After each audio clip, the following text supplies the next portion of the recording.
प्यारे दोस्तों, good evening. माँ सरस्वती क्लासेस पल्लू यूट्यूब चैनल पर आप सबका हार्दिक अभिनंदन। तो आज हम ऐसे टॉपिक के बारे में बात करेंगे जहाँ साइंस के प्रश्नों की बात आती है, वहाँ इनमें से एक दो प्रश्न आपसे पूछे जाते हैं। एकदम छोटा सा टॉपिक रहेगा, लेकिन इसको आप 2 या 3 बार पढ़ोगे तो आसान हो जाएगा आपके लिए। आज का हमारा टॉपिक रहेगा सब्जियों में रंग। सब्जियों में रंग एवं कड़वापन का कारण। ये हमारा छोटा सा टॉपिक है, सब्जियों में रंग एवं उसका कड़वापन का कारण क्या होता है। जैसे आपको पहला पूछा जा रहा है कि मूली में तीखापन, मूली में तीखापन, तो आप बताएं किस कारण होता है मूली में तीखापन। तो ध्यान रखना है आइसोसाइनेट। क्या होगा? आइसोसाइनेट। क्या होगा? आइसोसाइनेट। दूसरा है मिर्च में चटपटाहट। ध्यान रखेंगे, मिर्च में चटपटाहट किस कारण होता है? तो ध्यान रखेंगे कैप्सेसिन के कारण। कैप्सेसिन के कारण ध्यान रख लेंगे।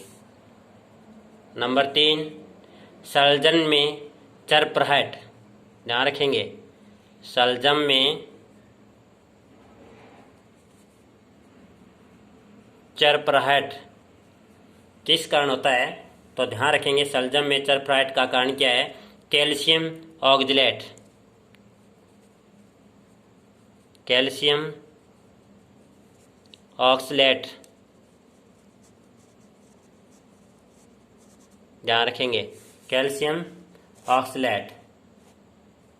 उसके बाद 4 नंबर रहेगा हमारा खीरे में कड़ुआहट। खीरे में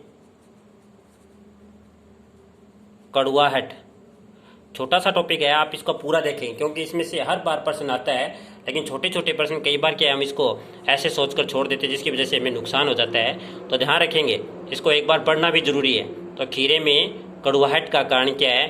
कुकर बिटेसिन। ध्यान रख लेंगे, कुकर बिटेसिन। और उसके बाद में है प्याज में गंध। ये प्रश्न भी कई बार पूछा गया है, तो ध्यान रखना है प्याज में गंध किस कारण है? तो एलाइल प्रोपाइल। ध्यान रखेंगे एलाइल प्रोपाइल डाइसल्फाइड। डाइसल्फाइड ध्यान रख लेंगे। प्याज में गंध का कारण है एलाइल प्रोपाइल डाइसल्फाइड। नंबर 6 में रहेगा लहसुन में गंध का कारण। लहसुन में गंध का कारण क्या होता है? तो ध्यान रखेंगे लहसुन में गंध का कारण एलाइसिन। एलाइसिन। इसके बाद 7 नंबर है करेले में कड़ुआहट।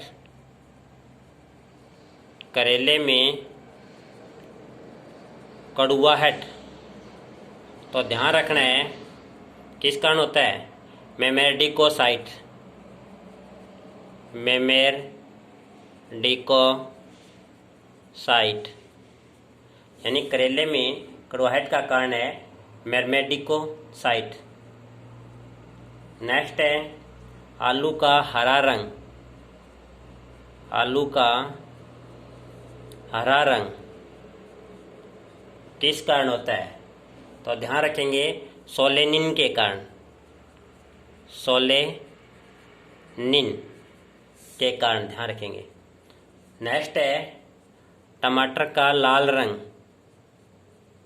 टमाटर का लाल रंग।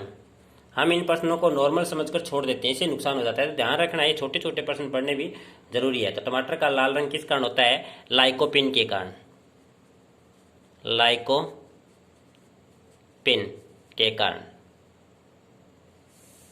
अब प्याज का पीला रंग ध्यान रखेंगे, पहले तो क्या था, प्याज में गंध, अब है प्याज का पीला रंग। प्याज का पीला रंग किस कारण होता है, तो ध्यान रखना है क्वेरसीटोन, क्वेरसीटिन, ध्यान रखेंगे क्वेरसीटिन के कारण। नेक्स्ट है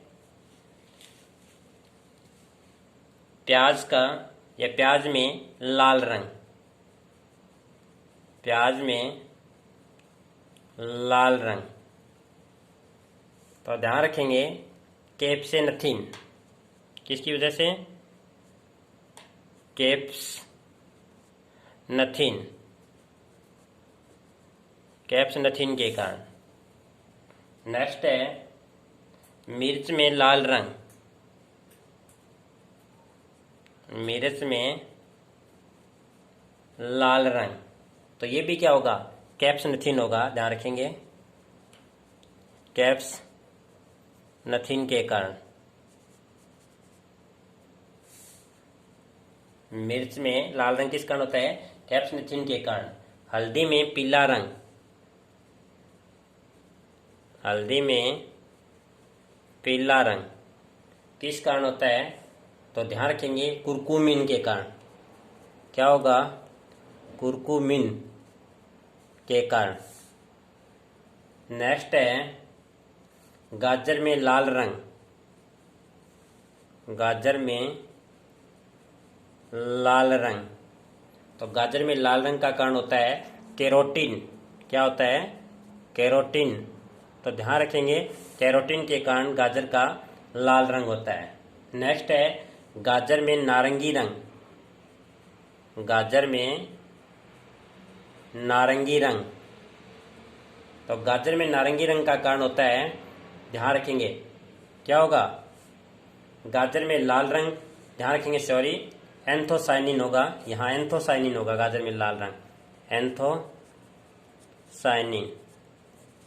यहाँ होगा नारंगी रंग होगा, अपने ध्यान रखेंगे कैरोटीन के कारण, नारंगी रंग कैरोटीन, लाल रंग एंथोसाइनिन। नेक्स्ट है अरबी में कनकनहट, अरबी में कनकनहट का कारण क्या होता है, तो ध्यान रखेंगे calcium oxalate, calcium oxalate. Next है सूरजमुखी के तेल में कसीलापन, यानी सूरजमुखी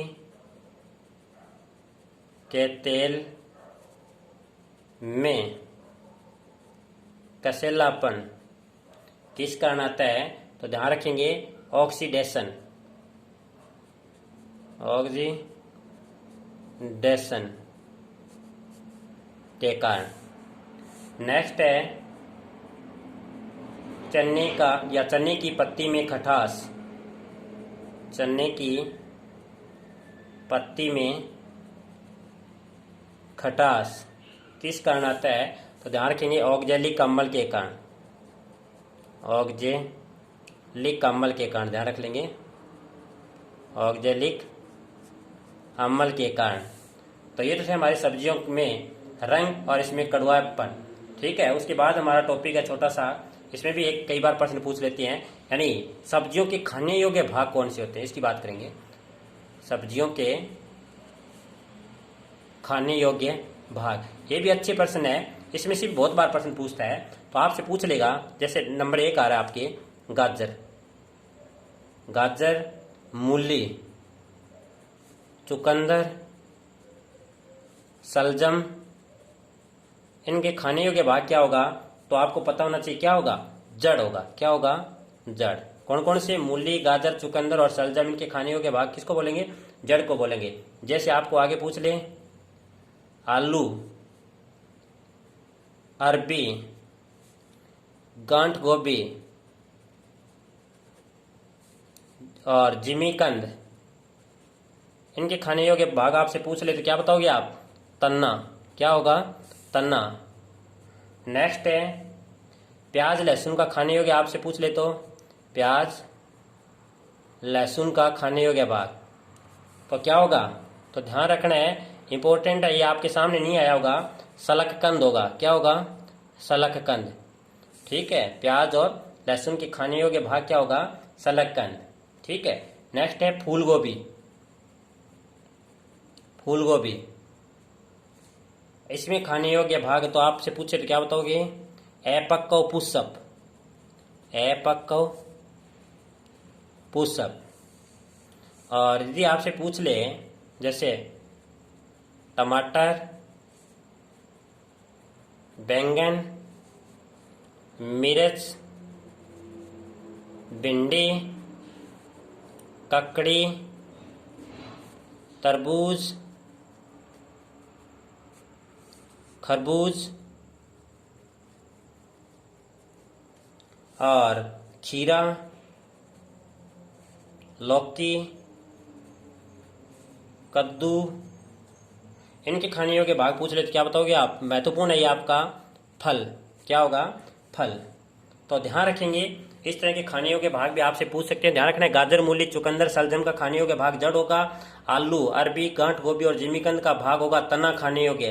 प्याज लहसुन का खाने योग्य भाग सलकंद होगा। फूल गोभी का अपक्व पुष्प होगा। टमाटर, बैंगन, मिर्च, भिंडी, ककड़ी, तरबूज, खरबूज, खीरा, लौकी और कद्दू का खाने योग्य भाग फल होगा। इस तरह के जो प्रश्न आपसे पूछे जाएंगे, इन प्रश्नों को क्या करेंगे आप 2 या 3 बार पढ़ेंगे, इसके बाद ये प्रश्न भी आपके कंप्लीट हो जाएंगे। धन्यवाद।